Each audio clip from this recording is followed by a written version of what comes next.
And I believe that you've been informed, well informed, and briefed uh, concerning our various programs that we've been holding over the years now.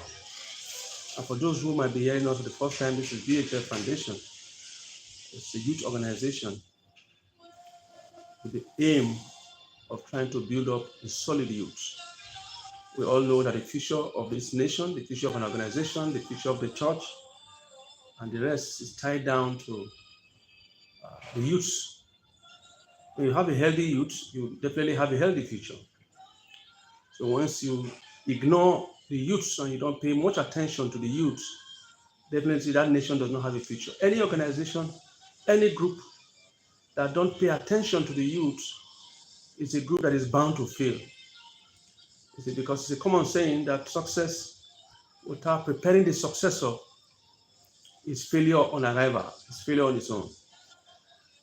I've written over 140 books. I have a lot of books on Amazon, and some of those books have been translated to movies, which we've watched.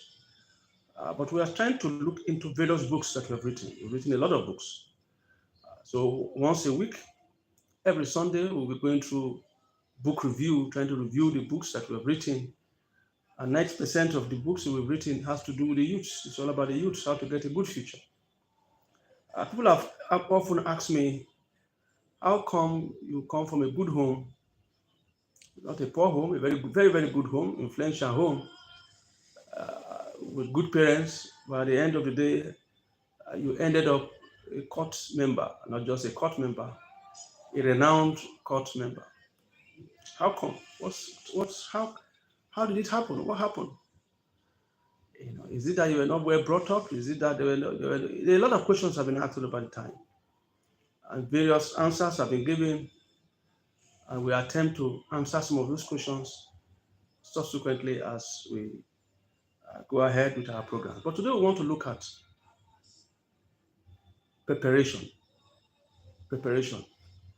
Let me start by saying that we have three kinds of people on earth today. We have three kinds of people. Those who are going nowhere, those who are going everywhere, and those who are going somewhere. I mean, that's a statement made by a philosopher. Let me say that again. We have three kinds of people on earth today. Three kinds of people. Those who are going nowhere, those who are going everywhere, and those who are going somewhere. So it depends on where you are going. And that's why today we want to find out where exactly are you going. Like I said, this is a youth organization registered, set up to deal with the issue of the youth. So you'll be able to know where you are going by some of the challenges that you will encounter while growing up. You'll be able to know where you are going by some of the challenges you overcame while you are growing up. Some of those challenges. And people have asked, how come you are a court member? I believe so much that God actually knew precisely where He wants me to go in future. And that's why He didn't force me, but He allowed me to become. So I ended up becoming a court member, a court leader, a renowned one, a violent one. I got involved in drugs. I got involved in alcohol. I got involved in all kinds of social vices. Because in God's master plan, He discovered that He wants me in future to be able to talk to the youths and see how they can come out of it. Because I actually had no reason. My kind of bring-up, the kind of home I grew up from, I had no reason to get involved in such things. So you'll be able to know where you're going to. So you are not called to be everywhere.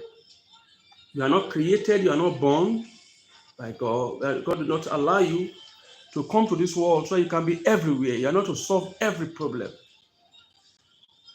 You were created for something. Created for a particular reason. And actually, success comes from you discovering what you are created for. and begin to focus on it.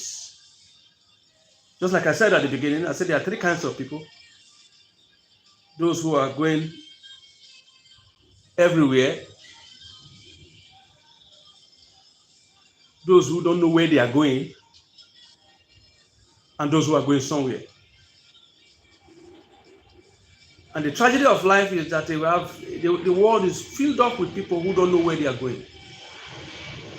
So you discover in life that they don't actually know where they are going. They are just everywhere. You know, they seem to be everywhere. They don't know where you are going. They are confused. And because they are confused and they don't know where they are going, they seem to be floating. There's a song that was sung some years ago by someone when I think I forgot the name of this musician now. That song, it's a rolling father. Anywhere he finds himself, that's where he sleeps. And so the question I want to ask you, where exactly are you going? Where exactly are you going? Like I said, God knew where I wanted to go and He wanted me to do, and He created me and made it possible for me, or rather He allowed me to get involved in what He wants me to solve in the future. That's why I often tell people that I said I was created by God, trained by the devil, and to be used by God to solve what the devil trained me on. Years ago, I used to be a cultist, and I know how many number of people I initiated into cults, brought into the cult system. I used to be a drunkard, a drink. I remember some years ago we were having a program with some students there, and last students we were just having. One of my friends was doing a birthday. I think it was his girlfriend that was doing birthday, and we were drinking. We drank for one good week, to the extent that when I was urinating, what was coming out of it was alcohol. I was drinking continuously. I remember we were coming from a party some time ago, and years ago, that's when Black Night Whiskey just came out then. I was drinking. We drank and drank and drank at that party. And when we were coming back, we had a terrible accident. The car somersaulted almost about 8 times. It was the hospital fence of Faith Foundation Hospital at Auchi then that finally stopped the car. My head crushed the fence. You know, I passed out. It was much later, around 2 o'clock or thereabout, that I was rushed to the hospital. Passed out. And they were removing glass from my head, trying to revive me back. And after 30 minutes, I jacked back. So when I talk about alcohol today, I talk from the knowledge of what I have. And it has consequences. I have friends today who are dead because of the massive intake of beer. They drank so much beer. And they ended up having diabetes. Very close friends. Most of them died of diabetes. And so the question is, I speak on these things because I have absolute knowledge of them. So when I say, please be careful of the beer you drink, alcohol, and the rest, I know what I'm talking about, because at the end of the day, these companies will not tell you that beer will give you diabetes. They won't tell you that. They will not tell you that it will give diabetes. They want to sell their products. You know, about 2 or 3 of my roommates then, when I was in Sulere, they are dead today now. Died from what? Alcohol, diabetes. Because then we were drinking 24 hours of the day. We began to drink around 6 o'clock when I was in Sulere then. I was staying in number 23, Onyenuga, off Omilani Street, Sulere then. Where later I moved to Johnson, where was number 12 Johnson Street, off Adena Gosoya. So the only thing we were doing then was drinking. We began to drink around 6 o'clock in the evening, and at times we drink till 1 o'clock. Continuous drinking. We drank like that for many years. Like I said, most of my friends were drinking now. Then they ended up having diabetes and they are dead now. And I guess one way that the Lord saved me, that God saved me, was to bring me out of alcohol.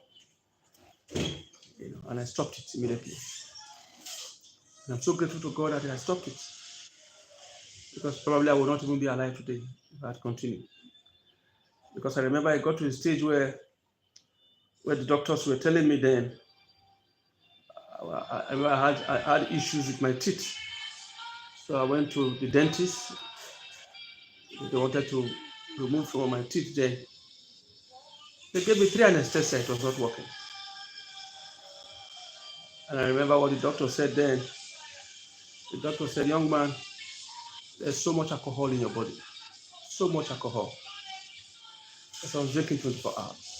Drinking St. Remy Martins then, continuously. As we spent hours drinking bottles and bottles of St. Remy Martins. And we top it with Indian herb.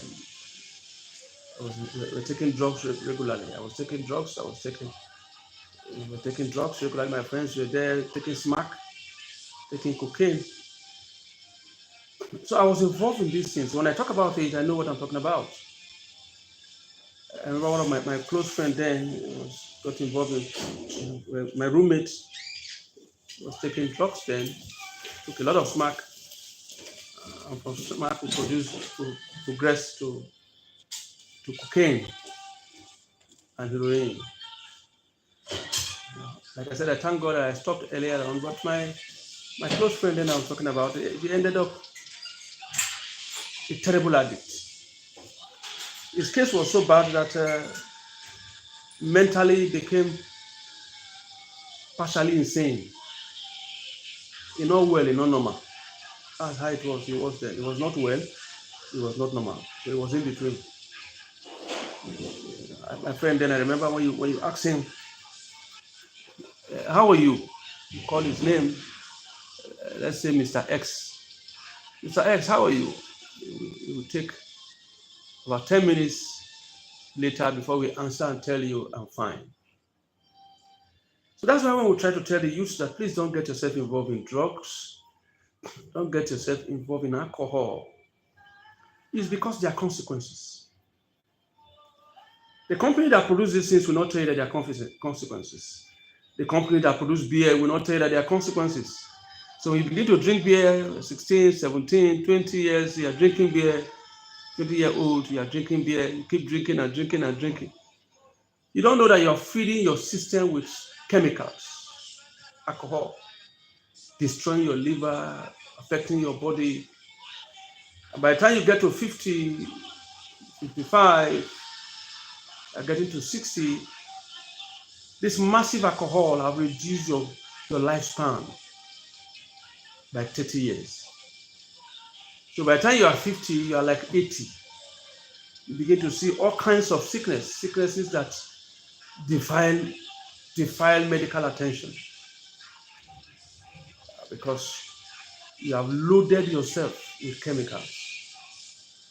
That's why here in BHF we try as much as possible to advise, to warn that there are consequences. So please always remember there are consequences of what you are doing now. And if you don't stop it now, before it is too late, it becomes dangerous. Just like getting yourself involved, that's alcohol, getting yourself involved in court activities. There are also consequences. Some of those things we're doing now, when we were doing many years ago, we didn't know that there were consequences. But now we found out that there are consequences. So I had a lot of experience in those things. Like I said, God allowed it. God did not permit. God did not introduce it. He didn't force me. But He allowed it because He wants me to have experience so I can begin to talk about it. That's why I say when you are drinking beer, that's why when you are drinking beer, you are storing chemicals in your body that is reducing your lifespan. For now, you think that you are having a good time, you are young. But by the time you begin to cross 50, on your way to 60, then you discover their consequences. Those alcohol that you store in your body, those chemicals that you store in your body will begin to react. Because over the years, you have succeeded in storing these chemicals, dangerous chemicals in your body. The same thing happened to me when I also, as a young man, I joined cult. Right now, you are everywhere, you are a cult, you are a big boy. We thought we were big boys because we are also involved in cult. I was a cultist, an active cultist, respected cultist. And years ago, I remember years ago, during the military era, around 93, 94, when they were doing the zero-party election, we were working with some of the politicians. And now it's a common trait. The politicians today now, they use cultists because they want to win election by all means. Not because they want good governance, not because they want to help the people, but because they want access to treasury. They want to loot the treasury. So it's a tough one. It's a tough one, but I will say that it's dangerous. That's why I wrote this book. Like I said, I've written more than 20 books. That's why I wrote this book, which we'll send to as many people that ask us to send to them. It's a book, I think every teenager in Nigeria should have this. It's a short book that talks about the consequences of this action.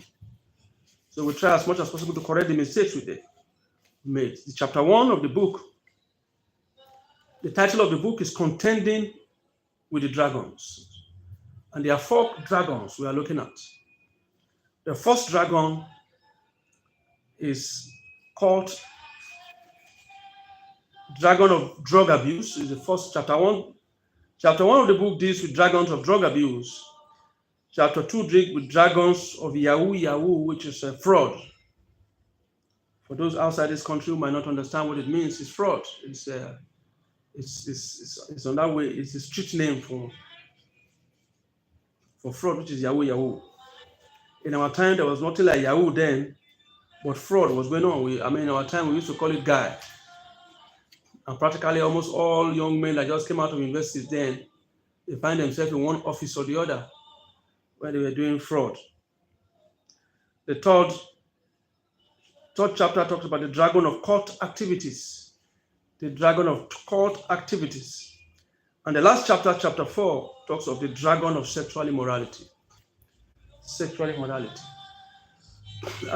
Because of our time, short time, we will not have much time today, but subsequently, we begin to look at this issue from one to the other, from drug abuse to dragon of Yahoo, dragon of court activities, and dragon of sexual immorality. We'll go deep into it, look into them one after the other, and tell you the consequences. Because there are consequences. There are those I told you just now, my friend, who were all involved together with those days, drugs and the rest. I almost ended his life before he began. When we reach home, then I talk again about cult activities. We're involved in cult activities. I have friends who are dead now because of their involvement in cult activities. Then we'll talk about Yahoo, which is a guy, and sexual immorality. I've seen quite a number of people whose life have been completely shattered. A young lady came to see me that day. She's a lawyer. Came to the youth center to see me. And she said, please, I don't know, she's just confused. Upon interrogation, I discovered that she has HIV/AIDS. And jokingly, I asked her, I said, did you get the AIDS from your wig as a lawyer, from the wig you put on? She said, no. I said, the reason why you have the AIDS is because you broke the law. And whoever broke the law, the serpent will bite. So we have lives that have been destroyed. I have people that have been wasted because of cult, wasted because of drugs, wasted because of Yahoo. Destinies that are shattered now because of their involvement in fraudulent activities. 419. We used to call it 419. Now it's Yahoo. And funny enough, we have parents today who buy laptop and the rest and try to encourage their children because of how bad the economy has become. So the politicians and Nigerians have succeeded over the years to enrich themselves and destroy the country. For the past 25 years of democracy, what Nigerians have experienced is bad governance. Bad governance for the past 25 years. Most of them have become millionaires through treasury, not because they have any company. Nigeria has the highest number of millionaires who are rich for doing nothing. The only reason why they are millionaires is because their government has nothingness. So these are the part of the fraud, the Yahoo we are talking about. So subsequently, we are going to begin to look into them one after the other with the intention of trying to correct it. And so please, you must, if you want a glorious future, you must prepare for it. You must prepare for it. You want a glorious future, you must prepare for it. It's not, life is not about making money. You must know what you are created to do. Because at the end of the day, you discover that it's not about making money. It's about fulfillment, fulfilling the purpose for which you were created. Like I said, I want you to subscribe to BHF, so each time we come on air and begin to look at these issues, you will receive a notification. Because we'll be talking about the issues one after the other. Like I told you, I've written over 140 books on Amazon. A lot of books. So we'll be reviewing my book one after the other. And they are all tagged towards trying to build up a better future for our youth and making us a better person. So for you to continue to enjoy this program, please subscribe, share, and tell people about the program. So we'll be going around and get information that will help you become great in life. Have a wonderful day. Take good care of yourself. Subscribe to this BHF movie channel so that each time we come on air, you'll be able to get the information. We are starting with this book, Contending with the Dragons,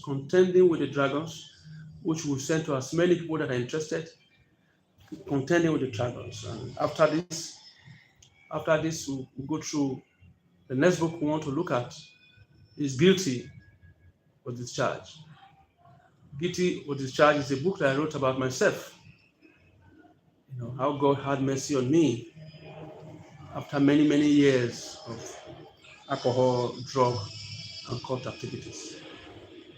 Please ensure that every youth that you know in your area, in your community, give them the link and let them subscribe and press the notification button. Comment, press the notification button so that each time we come, you'll be able to receive us. Subscribe, press the notification button so that you can be able to hear me when I come subsequently. We'll be coming once or twice a week, passing information that will help the youth. Please share it and ensure that every youth in your area, in your community has the link. Because having a better youth is having a better future. Ensure that every youth has a link and subscribe to this channel. Thank you very much. Have a wonderful day.